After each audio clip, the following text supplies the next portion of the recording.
Kahops, isipin nyo ito. Paano kung sa susunod na PBA draft, ang Barangay Ginebra ang biglang makakuha ng number 1 overall pick? At mas lalo pang umiinit ang usapan dahil isa pang malaking pangalan ang patuloy na inuugnay sa kanila, Cedric Barefield. Kung mangyayari ang dalawang ito, posible bang mabuo ang isa sa pinakamalakas na Ginebra lineup sa mga darating na taon? Alamin natin ang buong detalye. Habang nakatutok ang lahat sa kasalukuyang PBA season, may isang bagay na tahimik na nagbibigay ng malaking pag-asa sa mga solid Ginebra fans. Ito ay ang first round draft pick ng Terra Firma na ngayon ay pagmamay-ari na ng Barangay Ginebra. Nakuha ng Ginebra ang mahalagang draft asset na ito sa naging trade na kinasangkutan ni Maverick Ahanmise at Algen Mariano. At bakit ito napakahalaga? Dahil kung pagbabasehan ang kasaysayan ng Terra Firma, madalas silang napupunta sa ibabang bahagi ng standings. Sa katunayan, sa nakalipas na 8 PBA draft, 6 na beses silang nagkaroon ng number 1 overall pick.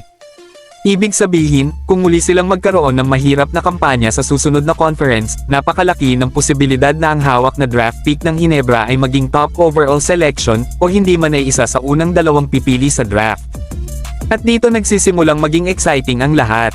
Isa sa mga pinag-uusapang prospects ay si Mike Phillips. Ang 6'8" forward ay kilala bilang isa sa pinakamataasang energy sa collegiate basketball. Hindi siya ang tipong naghihintay lang ng bola. Siya ang klase ng player na bawat possession ay parang Game 7 ang nilalaro.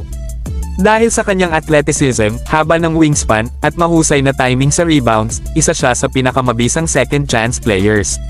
Sa depensa naman, malaking bentahe ang versatility niya. Kayang bantayan ng malalaking big men sa ilalim ng ring, pero kaya rin niyang humabol sa mas maliliit at mabilis na guards kapag kinakailangan.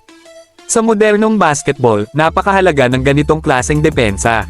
Sa opensa, hindi man siya kilala bilang high-volume scorer, napakalaki naman ang impact niya sa rim running, putback baskets, transition offense, at high-percentage finishes.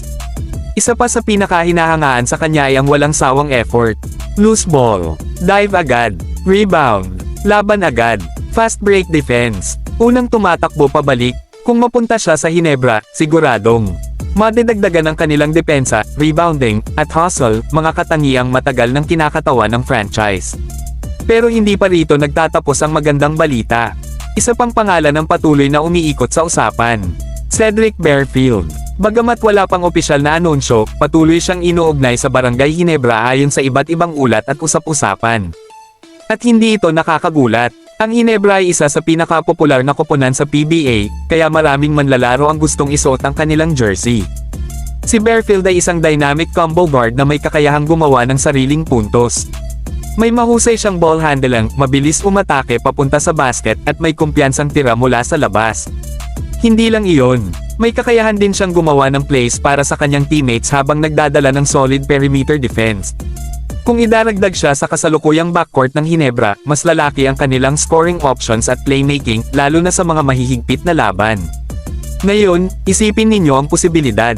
Isang high-energy big man tulad ni Mike Phillips sa ilalim.